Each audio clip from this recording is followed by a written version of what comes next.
everyone, and welcome to the first episode of the Benchwarmers podcast. Your Benchwarmers, Labi and Jacob, here with you. And this week, we will be warming the bench for the NHL play-in qualifiers round as that gets started on Saturday, August the 1st.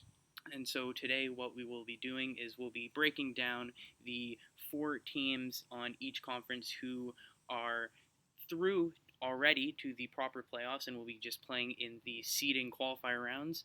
And then we will be breaking down each best of five qualifier series, starting with the West, then moving on to the East. And so I'm very glad to have Jacob joining me. Jacob, how are you doing today? I'm very excited to be here, and I'm sure all hockey fans alike are very happy to be here. Hockey's been gone for 4.5 months, and finally we're back, and playoffs are just around the corner. Literally just less than 24 hours from today is the start of their games, and I think we got some good game matchups going on, Lab. So let's start with you. Let's start with the four Western Conference teams that we have: the St. Louis Blues, the Colorado Avalanche, Vegas Golden Knights, and the Dallas Stars. Where do you think each of these teams will end up in the playoffs? Yeah, so the crazy thing with the play-in round is it's just 3 games, and so being the fourth seed doesn't really mean anything, because if you get hot and win a couple games, and as I'm sure we'll talk about, all these teams are pretty evenly matched, being the number one seed, so St. Louis and then later Boston, that's not really going to make too much of a difference, because they're so evenly matched. If you lose a game, you could end up falling down the order here. But I think St. Louis is probably the best place to start. And so, obviously, the defending Stanley Cup champions, but they're also the first seed right now in the West. And, I mean, they looked really good all year. Binnington seems to really be holding his own. And, with a full regular season behind him, looks as strong as he was in the playoffs. And, I mean, it certainly helps that you're getting your best player in Tarasenko back. I think the only sort of negative about what this team might do is the whole Pietrangelo contract situation. But once again, he's their captain. He's a professional. I'd assume that wouldn't impact his play or sort of the team's chemistry. I think they're a very well-coached team, a very cohesive team, and I don't think that would make a difference. So I think they're a pretty strong team in the West. What do you think? I agree. I think Pietrangelo's contract is more of an off-season issue. Right now, it's the playoffs. You're defending a cup, which is one of the hardest things to do in sports, is defending a title, because now everyone's coming for your throat and they want to take it from you. So I think, yes, like you said, with Tarasenko returning, that is a huge, huge advantage back to the Blues, making them arguable cup contenders again, if not Stanley Cup champions, in my opinion. However, as Labi and I have always disagreed on this one, I do think the Colorado Avalanche do have a better shot than the St. Louis Blues. A healthy Grubauer, although uncertain of who's going to start net at this moment, but a healthy Grubauer, a healthy McKinnon, Landeskog, Makar, you name it. Their team is unbelievably good, which is why they're second in their division, and that's why I have them winning the Stanley Cup. I know Lavi and I don't see eye to eye on this one, so I'd like to hear what he has to say about the Avalanche this year. I think Colorado's a really good team, and so I think that they're absolutely loaded up front. They have a very solid back line, with the emergence of a full season of Makar, and also the depth behind him as well. And their goaltending has been surprisingly extremely solid this year. I thought that they would be a lot weaker defensively, or especially in the net, but that's been almost a strong point for them this season. So I think they're a very good team. In terms of the playoffs, I think that they're technically right now the number 2 seed. I could see them holding on to that, or even being at the top. I think they're the kind of team where their sort of speed game, they can ease right into it. And I think that they'll be good right off the bat. And so I could see them going pretty far in these playoffs. We'll talk about sort of who we eventually think will win the cup later at the end. But I think the one thing with Colorado is they're still very young. And so I think this is just the very start of their window. And so I'm not all in on them winning the cup just yet, because I think that if you give these guys an extra year, 2 or 3 to develop, then they can get to that unstoppable range. And I think that actually this year both conferences are very stacked. I don't think you can make a case that the East or the West will be easier to get out of. I think they're going to be equally challenging to get out of this year. And I think it'll be tough for Colorado to have to, match up with physical teams like Dallas and St. Louis and win back-to-back series. And so that's my only sort of question mark with them. But I agree they're very talented, and if they were to make the finals and get out of the West, I wouldn't be surprised. The unfortunate thing about the Avalanche, like I touched on before, is the goaltending. Who are they going to put in net? Are they going to put Philip Grubauer, who does have playoff experience, or are they going to put Pavel Francouz, who has won 21 games as a backup? So it just kind of goes to show how in depth their team is, and I can agree with Labi that their window has just started, and I think they will be a very dominant team for the next however many years they are. Let's move on to our favorite team. Just kidding. The Vegas Golden Knights. They went on a very, very hot streak at the very end of the season before the pause. Early in the season, they were kind of on and off, and I was unsure if they would make the playoffs in the top three, as it would have been. Top four, they're in the third seat with a 39-24-8 record. Not terrible, not super great. Labi, where do you see the Vegas Golden Knights going this year? I sort of group Vegas and Dallas together because I think that they've been very similar in the sense that goaltending's been solid, and we knew that it was going to be solid, whether that's Fleury and Lehner in Vegas or whether that's Bishop in Dallas. The goaltending's obviously been a very stable point. They both have, weapons offensively. I think Mark Stone is one of the most underrated players in the NHL. So in Vegas, you have, Stone, Stastny, William Karlsson, and then obviously Dallas, you have the big boys in Sagan and Ben. And then, defensively, I think both teams don't really get the credit that they deserve because Vegas has a lot of sort of unsung heroes defensively. I think Shea Theodore being the highlight of that. Just how Dallas also has a couple of guys, and I think Heiskanen is severely underrated on that back line, and also Klingberg is very good. And also, you talk about both teams that had coaching issues for various reasons. Obviously, Dallas' situation being more off the ice, where Vegas' situation on the ice. But you're talking about teams going through some adversity in the coaching side of things, and so I think that these two teams are not quite at the level of Colorado and St. Louis, and so I'd assume they would be 3 or 4 seed and keep being the 3 and 4 seed. But I think it's going to be very tough to beat these guys 4 times out of 7. I agree, and I think, however, I do think that Vegas not having Pacioretty at the moment is definitely going to affect them. You can argue Pacioretty will be the Vegas' first captain in franchise history, just because he's had that role before in Montreal, and he's just he's a great guy to play with. Paul Stastny when he was there, and Mark Stone when he was there. They very much enjoyed his company. But I just think, a powerhouse like him not in the lineup is definitely going to hurt. And will Fleury stay healthy? Because we all know Fleury as Ben Bishop does as well as in Dallas. Right. They both have injuries. So Yeah. I think it's going to, like Labi said, with the defense, I don't think that's an issue. I think the unsung heroes of the defense of both these teams are excellent. Underrated, you could argue, and I think it's just going to come down to goaltending in those series. I think Fleury's going to have to be lights out. Bishop's going to have to play like Hellebuyck this year in order to get past that first, second, and potentially third round.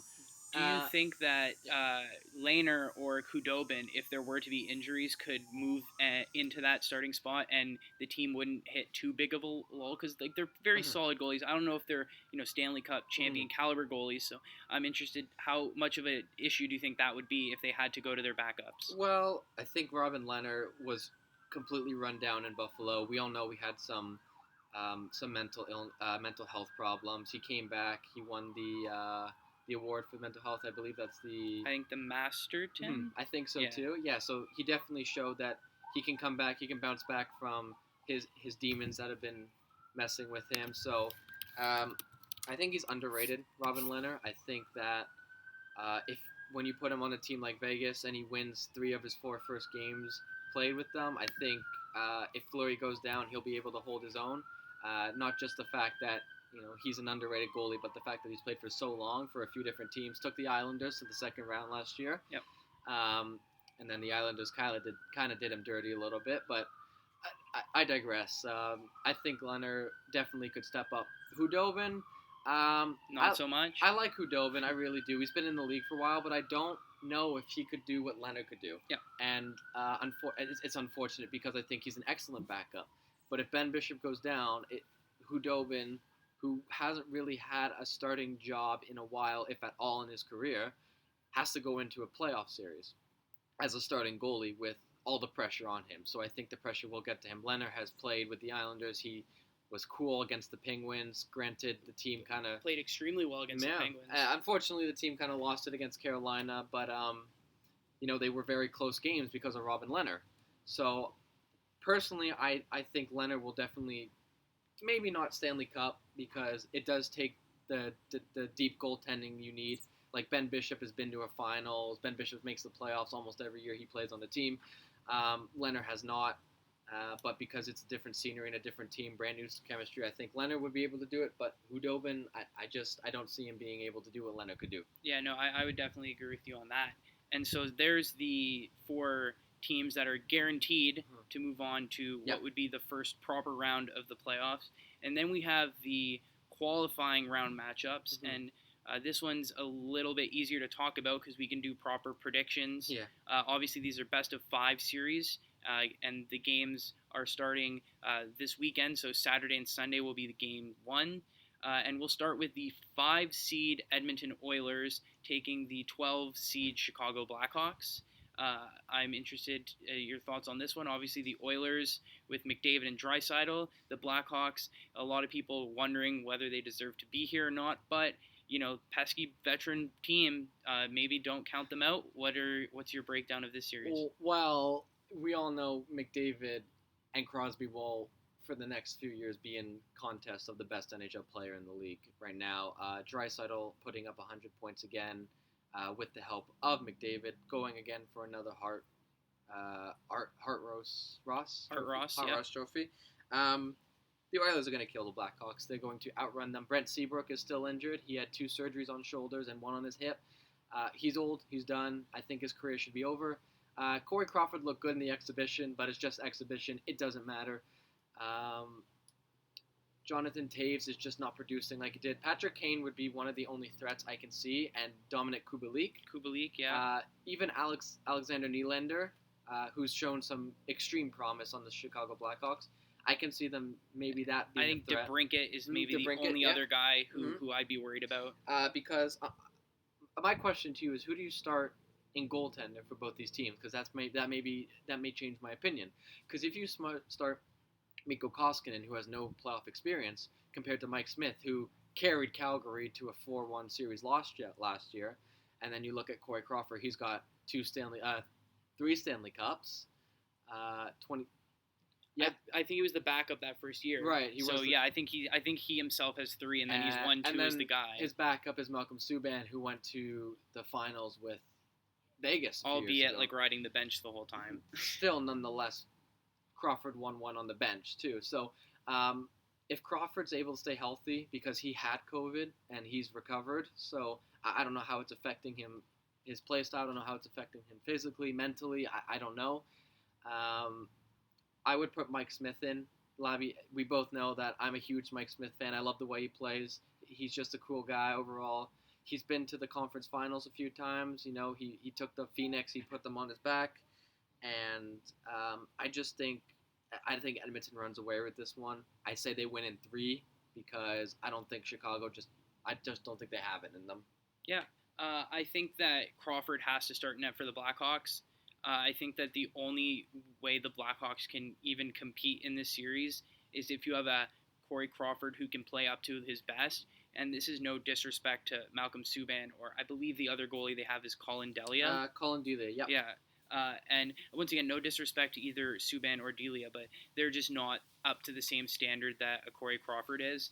And I think obviously the Blackhawks are big underdogs in this series, and without Crawford, I don't give them any chance. And even if Crawford was to play up to his best ability, I agree with you. I think that first line of Kane and DeBrincat would have to, be incredible. Kubalik would have to chip in. Yeah. I think maybe the veteran, presence of that Blackhawks team, maybe they get into the rhythm sooner, but then again, McDavid scored about 10 minutes into that exhibition game. Yeah, and he scored twice. It feels like he's ready to go. I think that for the Oilers, this is sort of a big make or break year for McDavid, especially because he's gotten criticism of not being able to lead his team in the playoffs, and I think this is a big opportunity for him to really burst out on the scene and be a dominant force in the playoffs. So I would agree with you. I think the Oilers win this series, but I'm going to give I'm going to give the Blackhawks a game. So I'm going to say Oilers in 4. And in terms of the Oilers, it might be good if they win this series and say 4 games instead of 3, because I think it'll give them an opportunity to figure out goaltending. Yeah. I would start Koskinen, because I think he's been their better goalie this year, and I think you have to ride with that.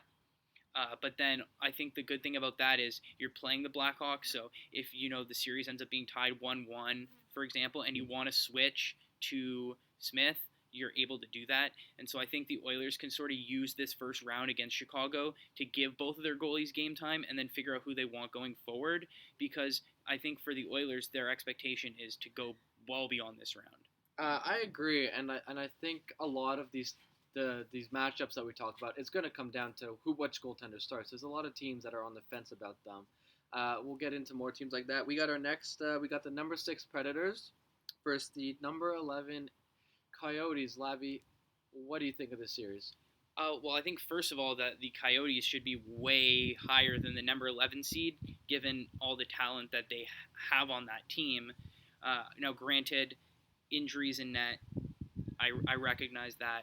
But, I mean, you're talking about a team with Ekman Larson and Jacob Chikrin on defense. You're talking about a team with Taylor Hall, joining a team that already has Phil Kessel, Strome down the middle, like Clayton Keller. Like, it's a very talented team, and they've severely underperformed this year. And so that makes it very difficult to sort of predict this series, because I think that the Arizona Coyotes on paper are a better team than the Nashville Predators. I think that the Predators are sort of on the way down, and this might be one of their last few chances to field a competitive team that could maybe, go on a little bit of a run in the playoffs. And that's why I'm so conflicted, because I want to say that the Coyotes win this series, because they should win this series, but the Coyotes haven't proven to me on the ice that they're capable of it. And I think outside of Kemper standing on his head, which is possible, but then it's also possible he might not play at all given sort of the injury history that he's had this year. And I think that's too big of a gamble for me to take. So I'm going to say Predators in 5, just because I think that, they've been to a Stanley Cup Finals. They still have guys like Roman Josi who are professional players. And I think that the offense of Arizona has underperformed all year, and I can't look past that and expect that they're going to suddenly flip a switch in the playoffs. I get that Taylor Hall's playing for a contract, and I get that Phil Kessel might have recovered from the injuries that he was dealing with all year. So I wouldn't be surprised if Arizona wins, but I'm going to go Preds in 5. I think that's a fair assumption. The Coyotes play has kind of been, I guess you could argue the Predators too, have kind of been all over the place this year. Pecorine not playing like old Pecorine. Juuse Saros playing like Pecorine did a few years ago. Again, see, this is when it comes down. Who do you start in net? Do you start the veteran who's been playing kind of iffy this year, but he has playoff experience, or do you start the young guy who's been playing excellent, but with lack of playoff experience? And we know Pecorine in Game 7s have not been super clutch. He's been pulled twice. He's lost a few times. He just hasn't been there. So I know it's not a Game 7, but a Game 5 is still it's the same thing, ride or die. So I think I'm going to agree with you on the Predators winning in 5. It will come down to, is Taylor Hall going to play like rookie Taylor Hall? Is Phil Kessel going to play like Pittsburgh Penguins Phil Kessel? I think guys like Philip Forsberg and Roman Josi and Ryan Ellis, these guys are getting up there. Their age is it's catching up to them. Time doesn't stop for anyone. So they gotta. I think this is their make or break year. Labi said a few more years. I think this is it. I say if they lose to a team that everyone could argue shouldn't be in the playoffs, it's going to kill their morale, it's going to kill their spirits, and I think it's just going to, and then the Seattle expansion draft, is Pecorine gone, is Juuse Saros gone, like, who knows what's going to happen in the future. So I think you have your team, you have your guys, you have your lines, it's now or it's never. You had your chance in 2017, and you lost it. You had it. Granted, the reffing was questionable, but it doesn't matter. You still had it. My point is, if the Predators don't win against the Coyotes, I think that's it. I think, like Pittsburgh ended Ottawa's franchise, I think Arizona would end Nashville's franchise, and that's why I'm hoping that Nashville's able to, pull their heads out of their behinds and start playing like the Nashville Predators. Not, and Arizona, it's going to be on Kemper. that's really, is he going to be able to perform after his injury? And then is Ronta, if Kemper does get hurt, what happens with Ronta? Is he going to play like Kemper? Because Ronta has never really been consistent in his whole career. So it's going to be interesting for sure. And so just very quickly before we move on to the next Yeah, sure. series, who would you start in net for both teams? Are you going with Rene and Kemper? I think you said it best in the Edmonton-Chicago is they have a few games. They have 1 or 2 games if it goes 1-1 to decide. And I guess the scores matter too. Is it going to be a high-scoring game, a low-scoring game? Because if it's a low-scoring game with high shots, like if it's 1-0, like with 50, 40 shots, I keep whoever's in net. But if it's a high-scoring game with little shots, I say give the other guy a shot. Who do you start game 1? I start Pekka Rinne and I start Darcy Kemper. Both of those guys deserve to be there. They've had playoff experience that maybe Darcy Kemper was. Oh no, he was 2014. He won a series with the Minnesota Wild. So Kemper has been in the playoffs before, and Pekka Rinne has been to the finals. So you start these guys who have the experience.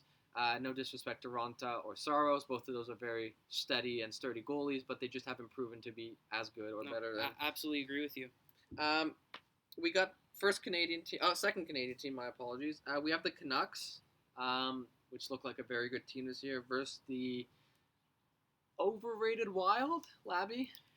I mean, you know how I feel about the Minnesota Wild, so without going on another rant about them, the Minnesota Wild are just the most mediocre team in the NHL, where, once again, in this 2014 playoff, they are going to be that team that gets into the 2014 playoff and then probably loses in this qualifier round, and I'll get into why, but is not going to get a good draft pick because of that. And then next year, they'll probably miss the playoffs by 5 points again, like they always do, and then draft like 12th or 15th range like they always do, either miss on the draft pick or like not get a stud, and then miss the playoffs again by 5 points. Like, this is a Wild team that either just misses the playoffs or gets knocked out in the first round, and I don't think they're good enough to do anything more than that. So this is a team that has to either rebuild or, go all in. But the problem is you have so much money tied up to Suter and Parise that I don't think you can do that. And then so looking at this series, I think that the Wild I don't think they are as good as Vancouver.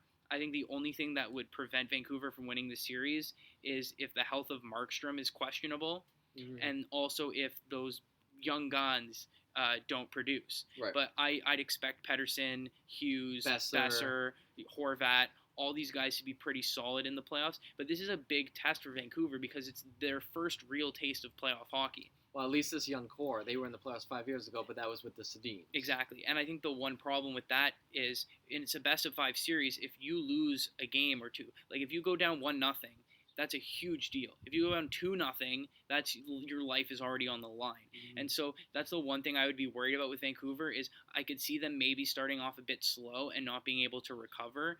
But I think they should be fine in this series. I'm going to take the Canucks in 4.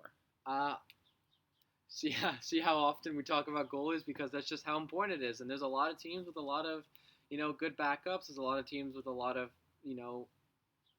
obvious choices. We'll get into that later. Why are the Wild here? What are they doing? They seem to be in this purgatory kind of state where they get a pick, like you said, 12th, 15th. It has potential as long as they ruined it. Okay, so now the Wild are 5 points out, 6, 7 points. They were 4 points out 1 year, which is just 2 games, and it's going to happen again next year, and the year after that, and the year after that. Yeah, well, I mean, they're the 10 seed this year, which means that if it was a normal playoff, they would have just missed out. Yep, which just goes to show that they don't deserve to be here. There's a few teams that don't deserve to be here. The Arizona Coyotes deserve to be a higher spot than the Wild because of the up-and-coming talent they have. The Wild are getting old. Dumba is not winning a cup. Parise will not win a cup. And it's unfortunate because these guys, Suter, who came with Parise in that deal, which is absolutely destroying and handcuffing the Wild. Yeah, one day of free agency is like the next 10 years of this franchise's existence. July 1st, don't forget it. That was the day that the Minnesota Wild died. And it's it's unfortunate. They have had potential. They've made it to the playoffs year after year after year, or they've just missed it, or They made the second round once. 2014 when they Yeah. beat the Avalanche, and then I think that's it. They can't get over the Chicago curse. They can't get over the LA first curse. St. Louis Yeah, curse. St. Louis, Like, it doesn't matter what team it is. They can't get over this hump. It's kind of like the Leafs in a sense, where they can't get over Boston. And we'll get onto them as we switch over to the Mhm. East in a bit. Who do you start, Dubnyk or you start Stalock? Again, it comes down to goaltending. Stalock brought you to a playoff position. Dubnyk did not. But Dubnyk's been in the playoffs. Stalock has not as often. He played in San Jose in the playoffs a few times when Niemi was not 100%. I don't think Minnesota wins a game. I really don't. And guys like Dumba deserve cups. There's a lot of guys who deserve cups that never will get a cup. Dumba, Parise, Suter, these guys are all producing. Parise not as much as Suter. Suter seems to have turned out better in that deal. Minnesota doesn't win a game, and I don't think they make the playoffs for the next 5 years. And if they do, they don't make it past the second round. So you're taking the Canucks in 3? I'm taking the Canucks in 2. That's how it's going to go. If that was possible. Canucks are winning that series. It's a sweep, and if Minnesota wins a game, I will be completely boggled. I will be shocked. I will be stunned, and I will cheer for the Wild to win the cup. All right. It's not happening, unfortunately.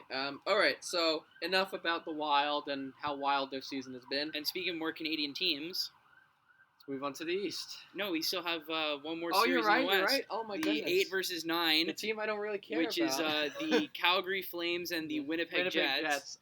Winnipeg is destroying that series. Riddick is inconsistent. Cam Talbot, I don't know what happened to him. Anaheim ended his career back in 2017.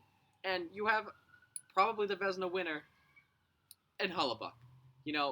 He's going to carry the Jets as he always has. Not saying the Jets don't have the offense. They have Scheifele, Ehlers, Laine.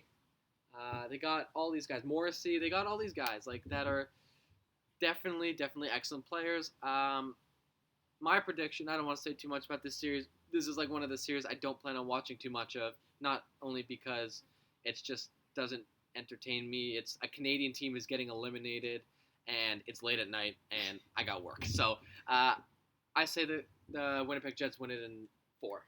Okay, interesting. You see, part of me wants to be different just for the sake of being different because we both have the Oilers. I think you had them in 3. I have the Oilers. I have the Oilers in 4. We both have the Predators in 5. Mm-hmm. You have Vancouver in 3. I have Vancouver in 4. So I want to pick a different team. But I agree with you that Hellebuyck is a huge difference maker for the Jets. And the one thing that I was questioning about the Winnipeg Jets was the depth on the blue line. Right. Because behind Josh Morrissey, they don't really have anybody. Right. And Hellebuyck has had to make up for that. But I look at Calgary, and I look at the performance of their best players in the playoffs the last time they were in it, and also their performance this season. And you look at guys like Gaudreau and Monahan especially, and they did absolutely nothing in their series against Colorado. Do you want to hear how many goals were scored on that line? Monahan scored 1, Gaudreau scored none, Bennett scored 1, and Tkachuk scored 2. So I look at what they did in the playoffs, and the answer is nothing. Yes. And I looked at what they did this season, and the answer is they underperformed. And so I think that if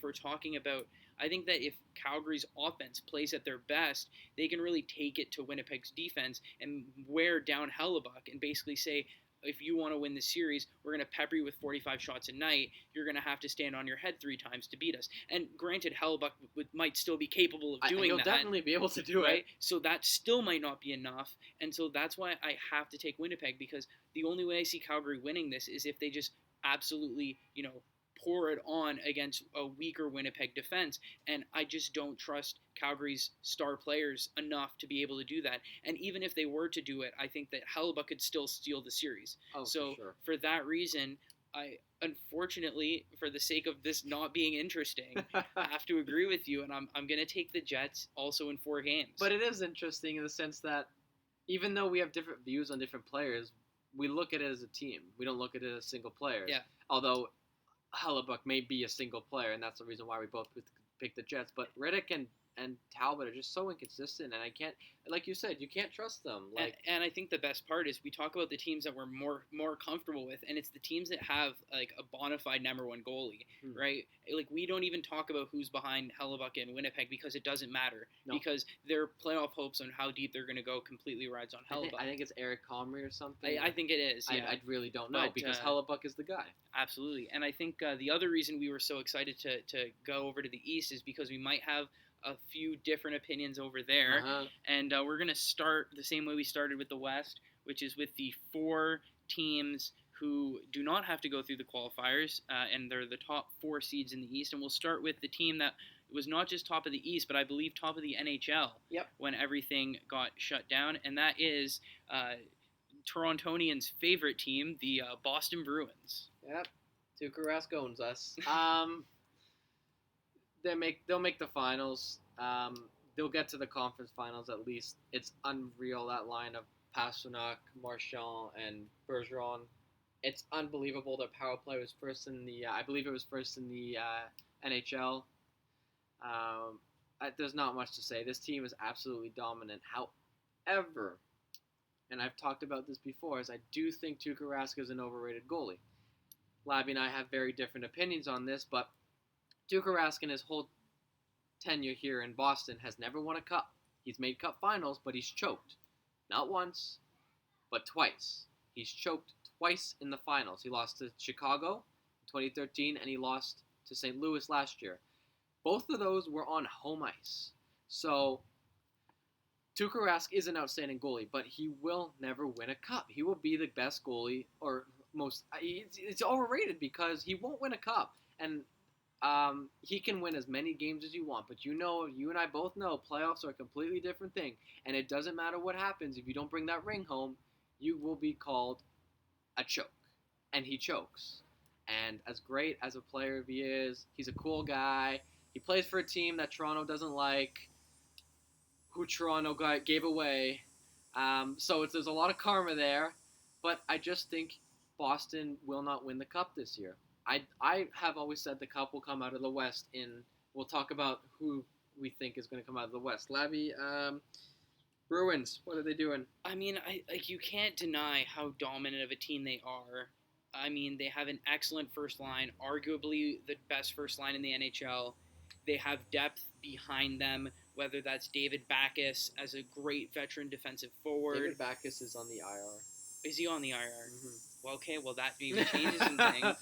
This shows how little I keep up with Boston, but I mean, they still have some great guys. Whether you look at like Forrest Back-Carlson, for example. Well, you could do McAvoy, you could do and DeBrusk. Defensively, moving into them with McAvoy and DeBrusk, I was thinking of sort of like their offensive guys. Like Charlie Coyle is still a very good depth piece for them. Good. DeBrusk is forward. They have guys. And then the defensive side, obviously, Chara's still back there.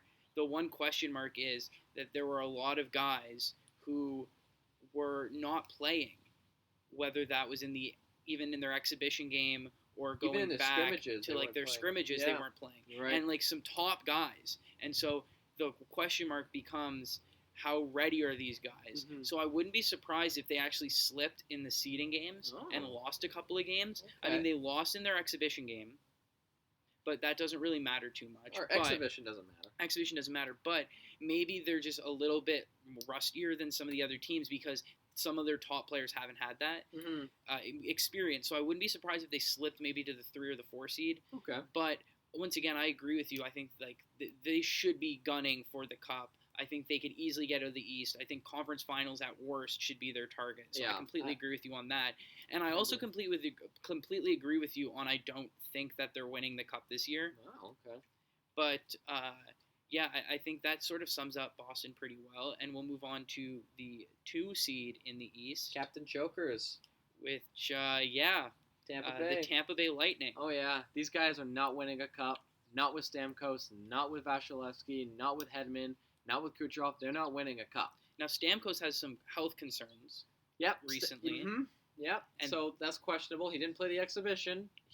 They're unsure. John Cooper is unsure if he's going to play game one. So that obviously brings up some concerns. No, once again, they have 3 sort of freebie games to figure everything out. Yeah. If Stamkos doesn't play in those 3 seeding games, it's not the end of the world as long as he's ready for game 1 of round 1. Right. But I completely agree with you. It is a bit of a health issue. Go ahead, sorry. No, and I think also you talking about them sort of, speaking of choking, I mean, that's the whole thing about Tampa Bay, and I'm sure we'll talk about it when we talk about who our favorites are. Mm-hmm. And I want to say Tampa Bay because, theoretically they're on paper they're the best team. Yeah, if they're not the best team on paper, they're like right behind whoever you would say would be.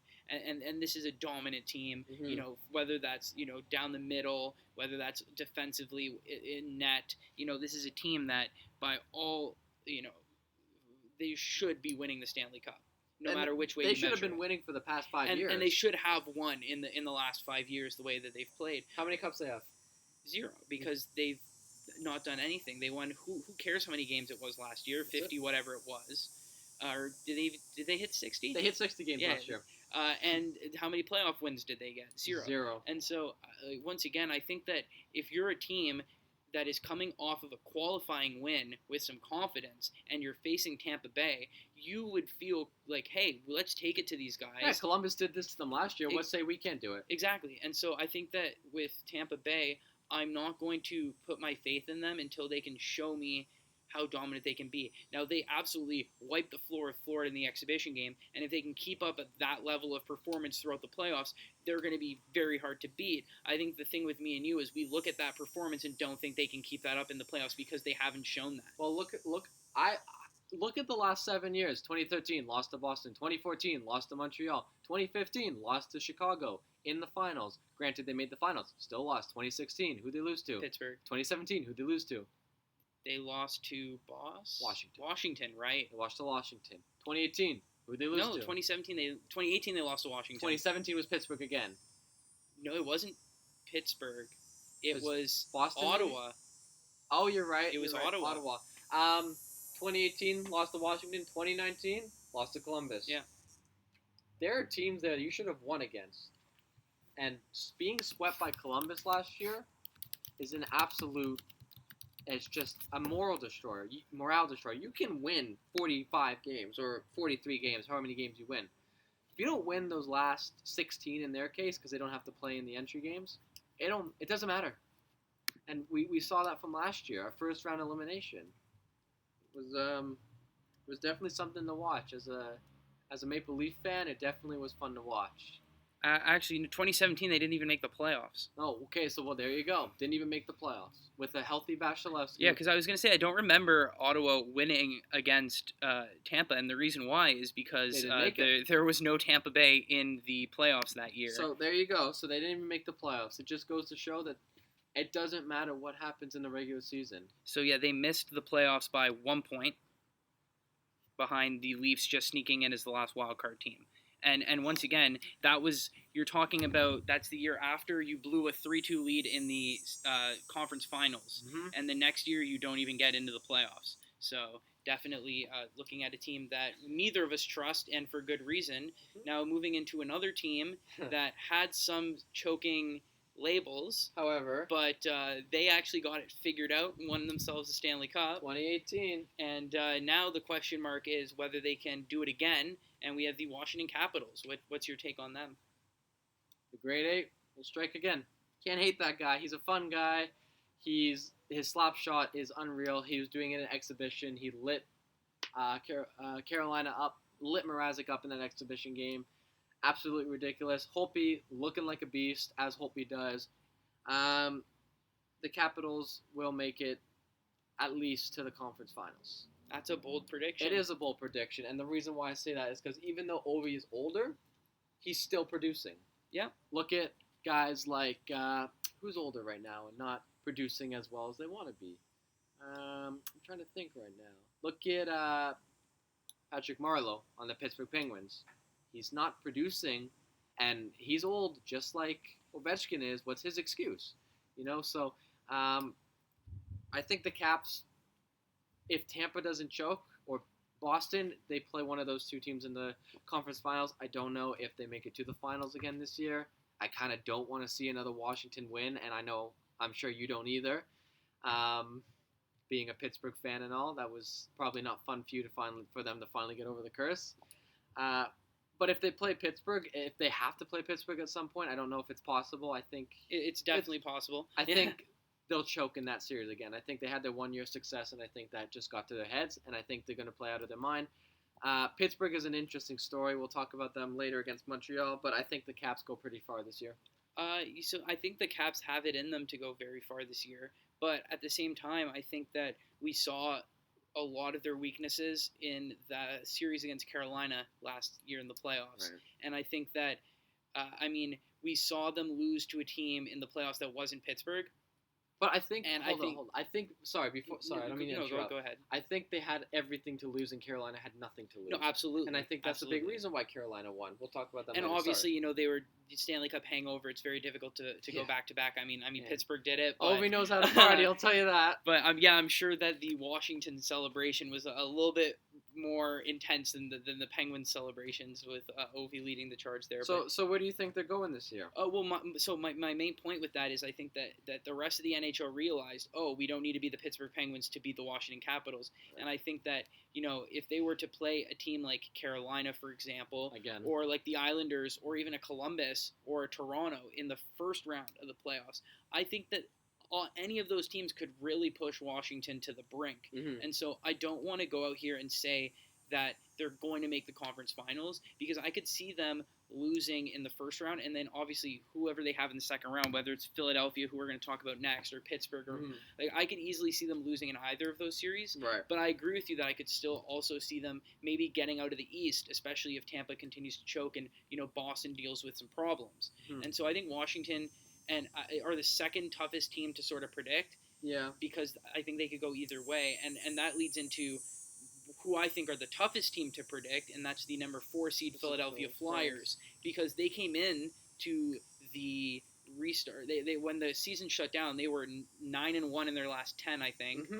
and they were on an absolute tear. And I was very worried about them because it would have been Pittsburgh Philly in the first round, and it would have been a very intense series. Yeah. Now it might still be Pittsburgh Philly if they were to keep the 4 seed and Pittsburgh were just to win, but once again, like how I'm talking about, I think Boston might be slow to the gates. I think Philadelphia might pick it up right from the gate. Mm-hmm. I see Philadelphia maybe moving up into like the 1 or 2 seed even. Oh, wow. Because I think they're going to continue their hot start. Okay. My question with Philadelphia is, with a very limited playoff experience on that team, maybe outside of really like Giroux and Voracek are sort of the only guys who have like any sort of semi-legit playoff experience. Brian Elliott too in goaltending, but right, that's a different outside story. of goalie, but Carter Right. Hart's going to be the starter. Right, exactly. But I think it's very interesting because how's Carter Hart going to do in the playoffs, for example? And First, you do have Brian Elliott behind him, mm-hmm. but Hart's obviously the better goalie if they're both playing at their best. So I don't know. I could see Philadelphia going on a tear and potentially getting out of the East, and I hate saying that as a Penguins fan, but I think it's possible.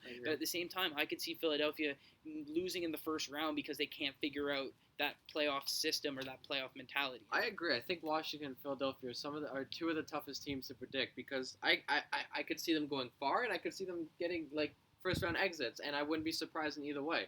Philadelphia has definitely shown the potential they deserve to be in the top seed, outplaying Cup contenders like Pittsburgh and upcomers like the Rangers.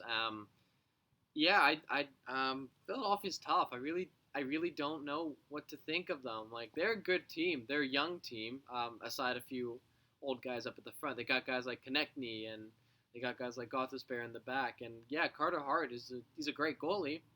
He has no playoff experience in the NHL.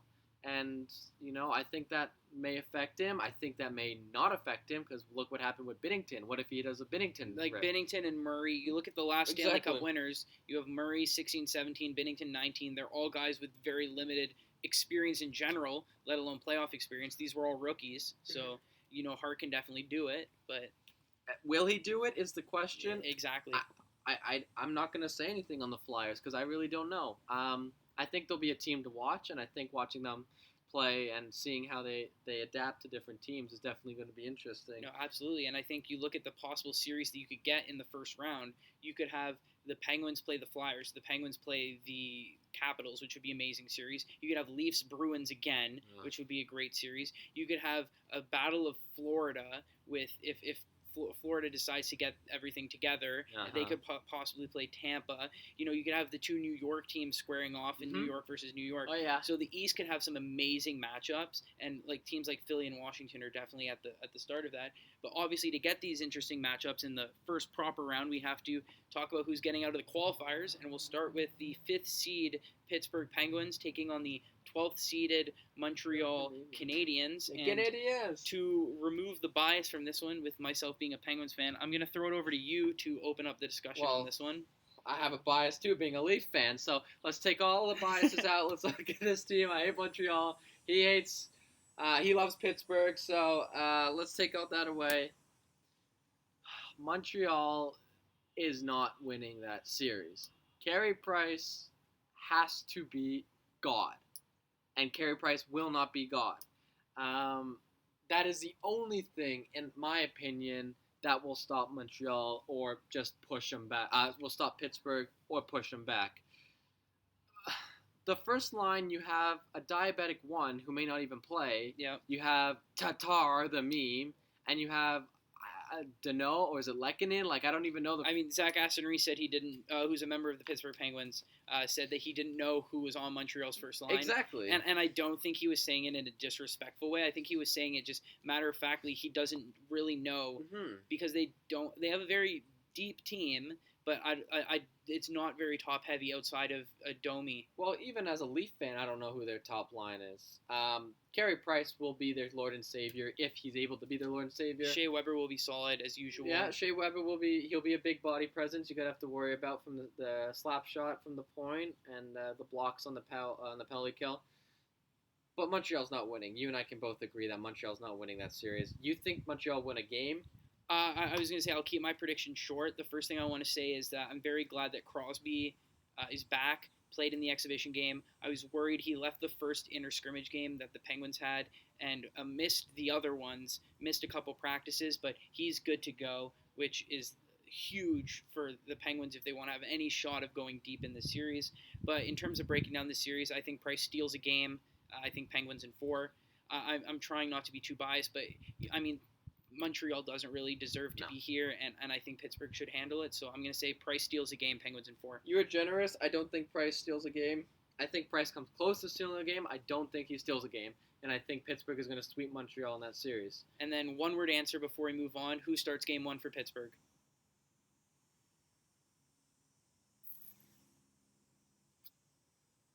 Jarry. Yeah. I think Murray. I think Tristan Jarry should start that series. And I'm sure that episode 2 next week, Yeah. when we break down sort of what happens, and I think by then it'll probably be to like game 3 or game 4 of these opening series. So we'll be able to see who ends up starting and who ends up playing well. And I think that these goaltending battles are going to be a key start, and Pittsburgh's going to be one of those keys. So there we go. We finally have some different opinions on something in terms of who starts in net, but we both agree the Penguins move on. Let's move on to the next one, which is arguably one of the most interesting series because of the whole controversial draft this year. We have the Carolina Hurricanes playing the New York Rangers. Looking at the Rangers, they're definitely an up-and-coming team in the Metro. In the next 3 or 4 years, they will be deadly. They have Shurstickin, they have Gorgiev, and they have Lundqvist. We'll talk about goaltending in a sec. I think this whole thing with, tanking for Lafreniere or whatever, Carolina is terrified to play the Rangers. So terrified that they wanted to have a series where the Rangers have to win 5 and the Hurricanes have to win 2 in a series, which was voted by the players, obviously being declined because that's stupid. It just kind of goes to show the fear that Carolina has of losing their pick, going to the Rangers. Speaking in terms of who's going to win, it's going to be New York. Wow. Yeah, I think Panarin's experience in the playoffs, I think depending on who we put in net, which we can talk about after we talk about the teams, and I think the young core that, the Rangers have with Hedl and Fox and Zibanejad, D'Angelo, I think these guys are going to come in super clutch.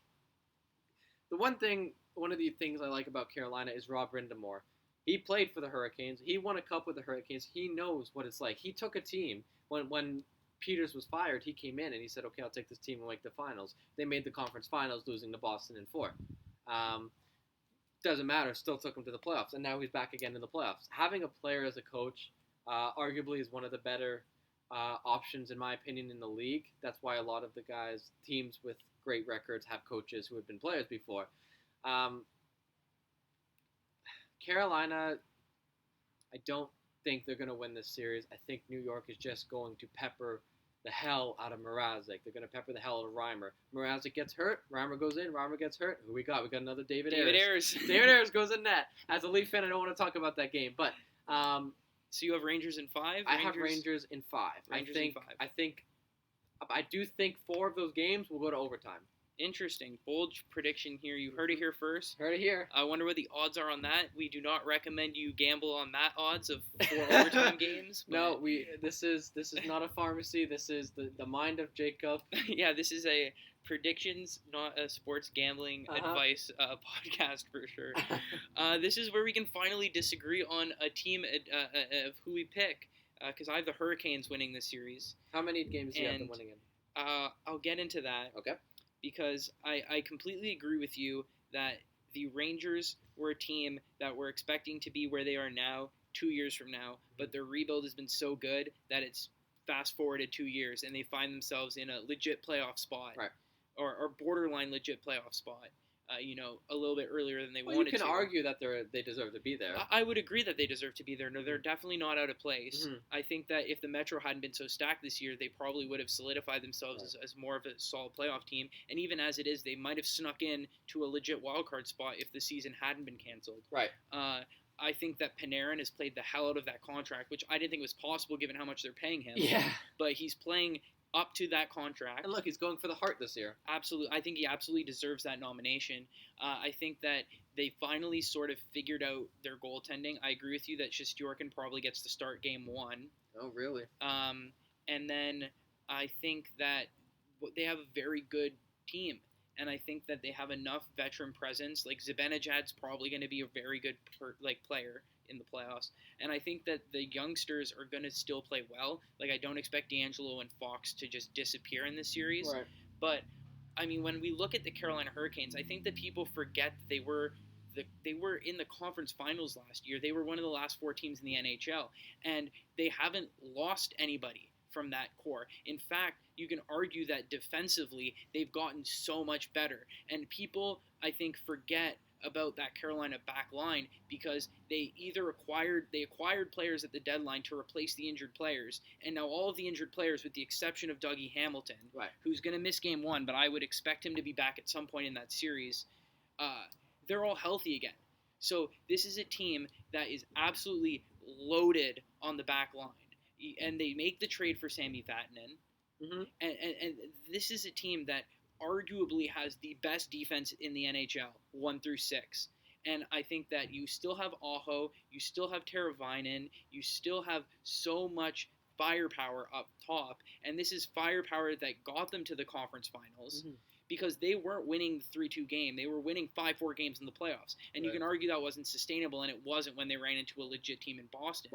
But I think Mrazek's been a lot better this year. The defense this year is unbelievable. I think, and we'll get into dark horse teams now later, and I think I've sort of spoiled who my pick's going to be now. But I think this Carolina team is super, super underrated, and they could go back to the conference finals. And I think that the Rangers will give them a shot. I think that the fact that with the whole draft lottery situation might give them a little extra motivation. But I'm taking the Hurricanes in 4. Whoa, 4. I find it interesting you put Igor Shesterkin. I can't pronounce Shesterkin. Yeah. Thank you. In net. I put Lundqvist in net. I wouldn't disagree with Lundqvist. I think that you give Shesterkin game 1 on the thinnest leash possible. I think Lundqvist starts game 1. I wouldn't be mad to see Lundqvist in net. I wouldn't be mad to see Lundqvist have success in the playoffs again. When you talk about a team that voted to go against, that voted to have an unfair season, that is terrified, that lost every single game against the Rangers this year, it's going to get to them. You have Jake Gardiner, who loves to choke on the D-line. He did it in the exhibition game. He gave up a bad goal. He did it a lot in the season. I've watched a lot of his highlights, and as a Leaf fan, I can second the fact that he chokes. Mrazek's been hurt. Reimer's been hurt. They had to bring in an emergency Zamboni goalie, which is a different story.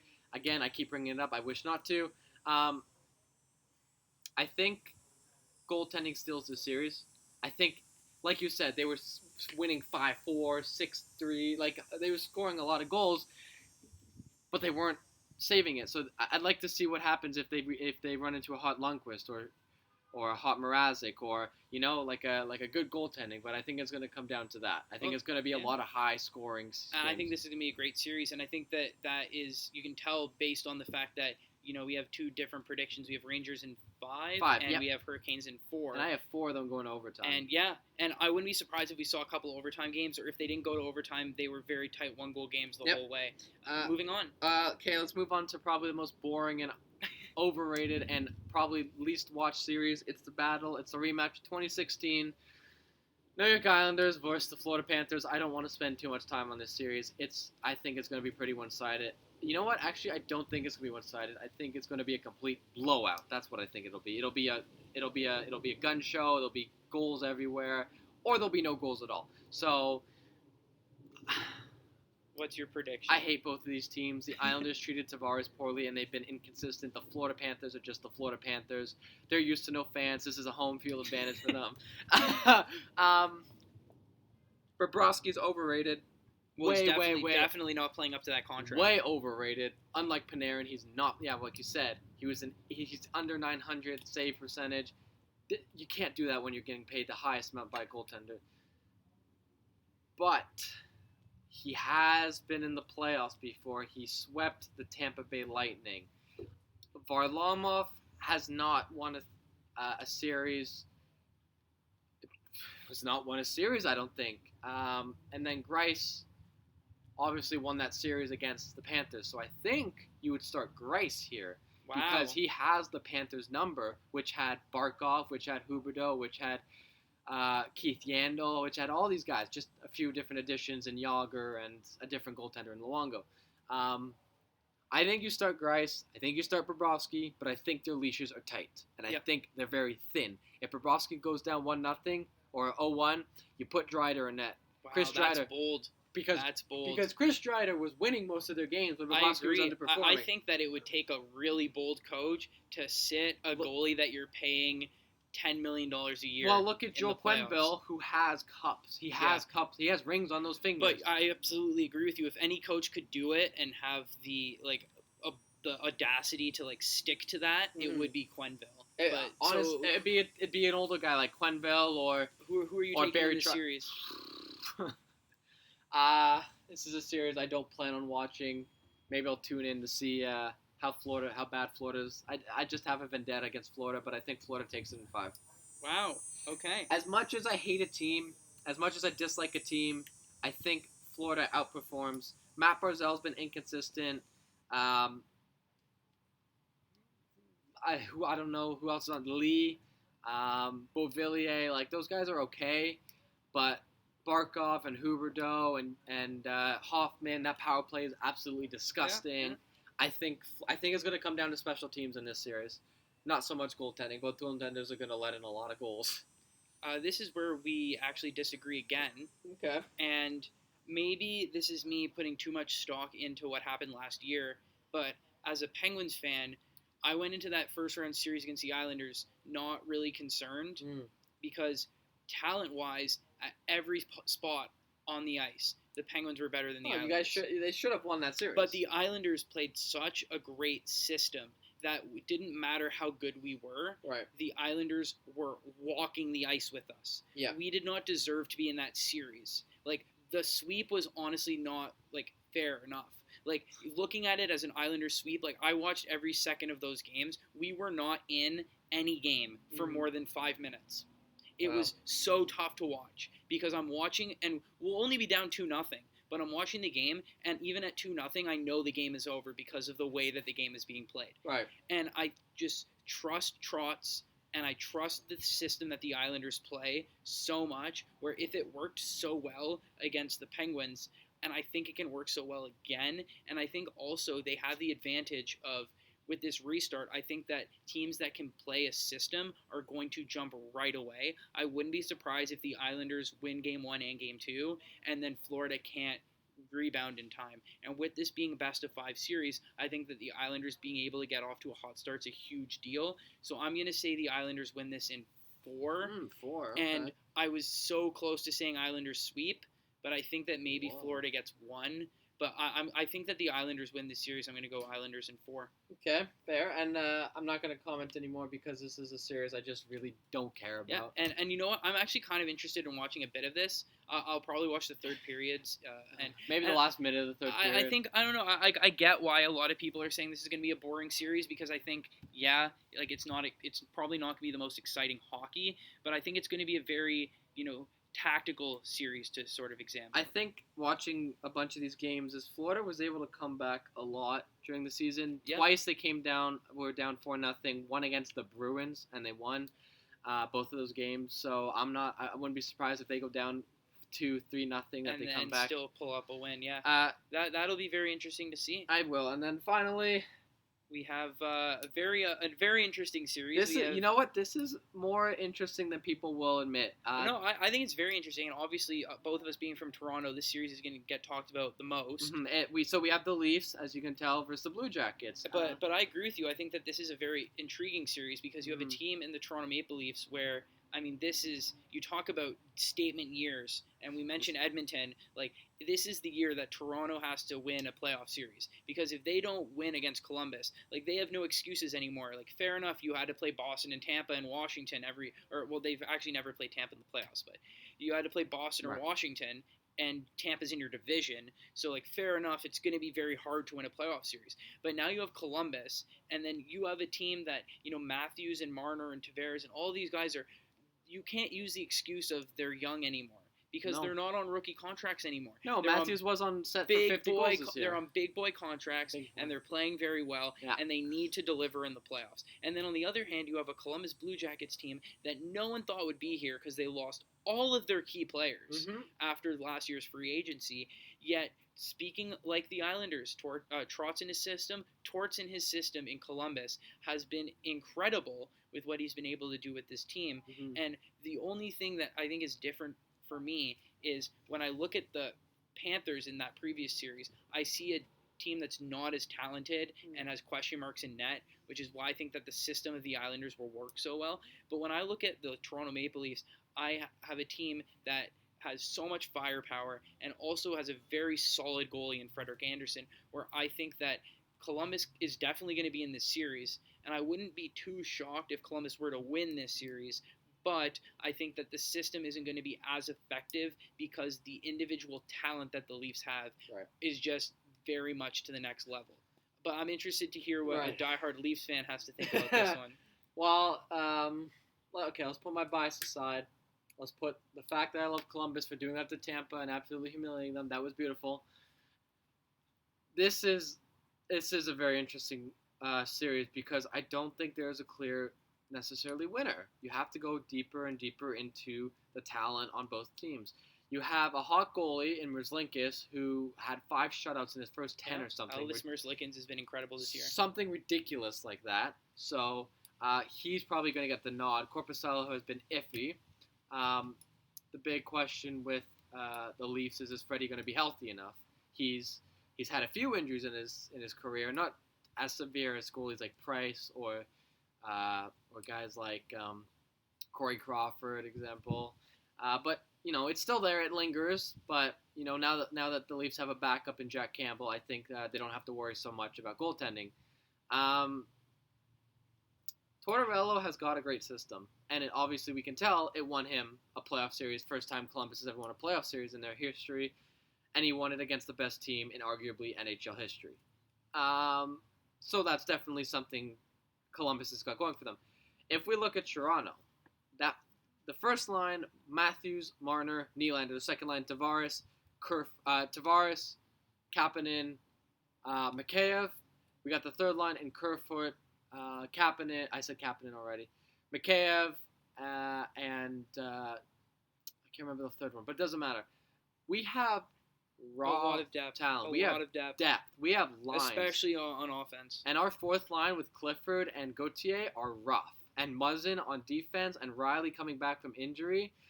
Grant and Travis Dermott is turning out to be. You have three solid defensemen. We won't talk about Cody Ceci, but Justin Hall, Cody Ceci, and who's the last guy? Well, whoever you would want to fit in there. I think it depends on whoever's been playing well recently. Well, but, it's not going to be so maybe Sandin. Yeah, or if you don't want to go with the younger guy, you throw in someone who's been up and down with the team recently. Right, like Lilla Green or something. But the Leafs just have more depth for me, and as a Leaf fan, this season was incredibly difficult to watch. I think Sheldon Keefe winning a Calder Cup, working with Kyle Dubas and Shanahan, he definitely knows these Leafs. He's a player's coach. He doesn't coach. He doesn't do things like what Babcock does. He's not necessarily about the grit and the hard hitting and hit or you're gonna get hit. Which he's got guys who can do it, and they will gladly do it. Muzzin laying out Believ in an exhibition sent him right back to Laval, as what you said. I think those were your words. I think that made my day. He knows how these players work, and he saved the Leaf season. It could have been a total failure this season. The Leafs were 1-6-1 at one point in the season, and everyone was saying they're choking if they're not going to make the playoffs. So I think it's going to come down to the depth, and I think the Leafs just have more playoff depth.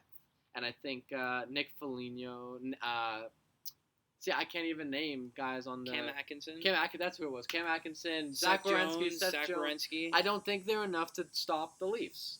And I think guys like Riley and Muzzin, Clifford, who have Stanley Cup, not Riley, but Muzzin and Clifford have 2 cups with them.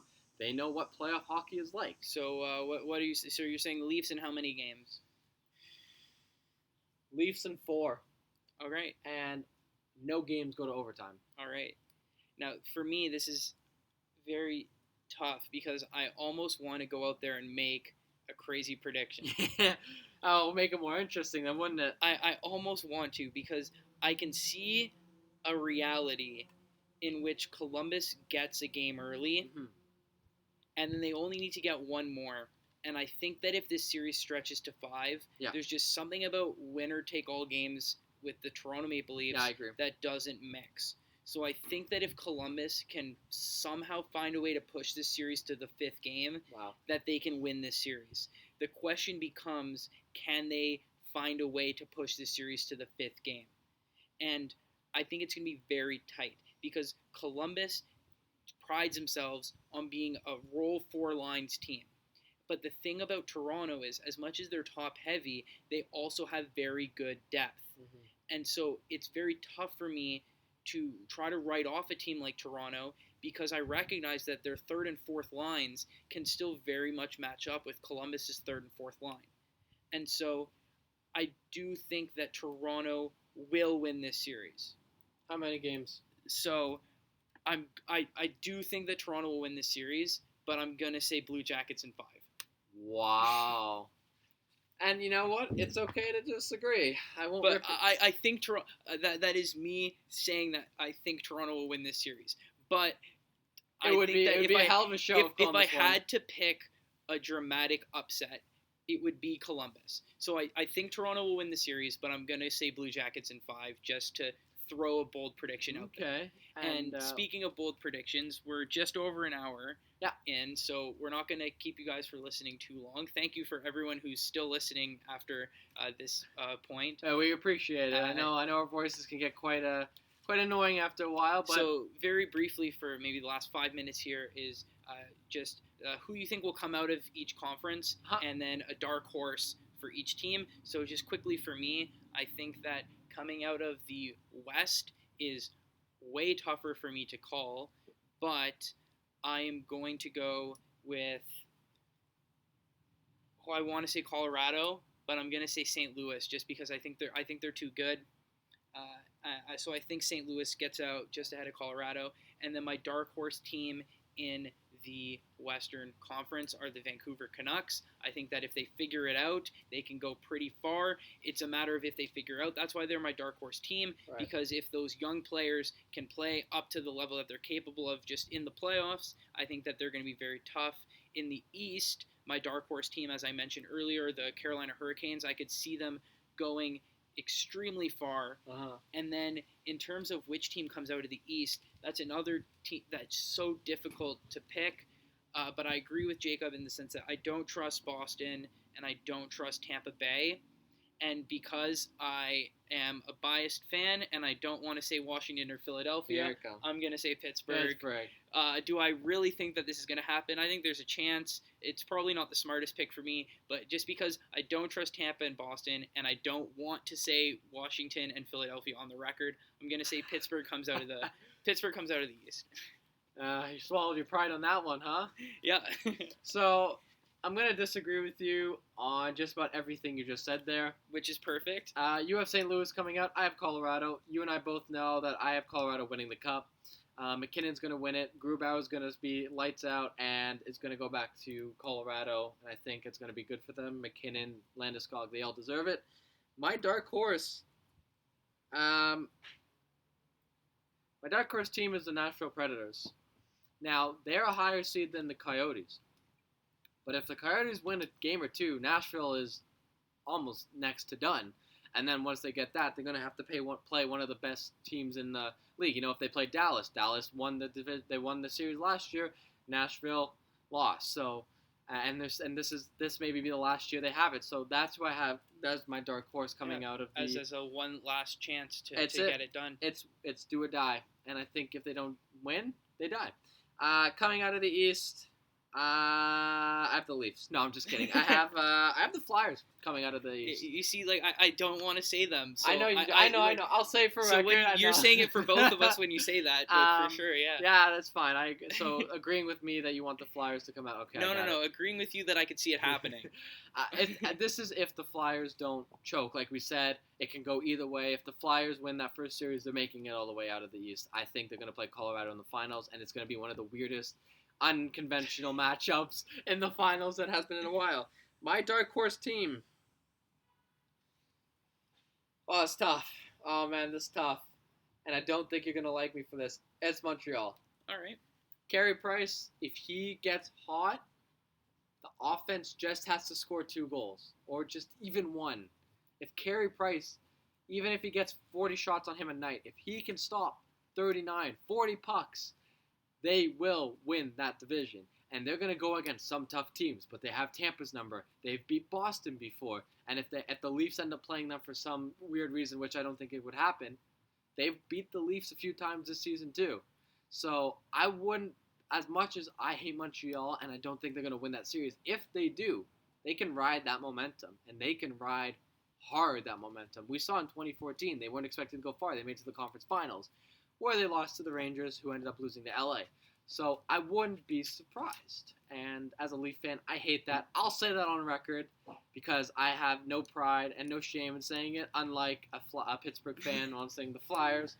But I think it's going to be a very, very fun playoff series, especially with so many different teams in. And I think, I think that just about wraps up this first. Yeah, I think you said it perfectly. There's so many teams, so many close matchups, and with it being a best-of-5 series, I think it's going to be very hectic. There's going to be a lot of hockey and a lot of really good hockey, but absolutely. So there are our predictions and sort of breakdown of how the seeding games and the Stanley Cup qualifying round is going to go. And so we want to thank you for listening to the first ever episode of the Benchwarmers podcast. We hope that you'll be warming the bench with us, watching all the hockey this week, and that you'll tune in next week where we'll break down what's been going on in the qualifying round, see how good our predictions have been or maybe haven't been. And maybe if we want to change them or slightly, maybe Lundqvist. Yeah, 1 week in, good. And we're already, eating our words that we said. Oh, what? Leafs in 5? The series is over. Watch me say Blue Jackets in 5, and then the Leafs win every game 7-0. Yeah, but there you go. That would be something. Thank you again for watching. We'll hope to see you again next week. Appreciate it, guys. From Jacob, on behalf of Jacob and myself, thanks again for watching, and have a good one.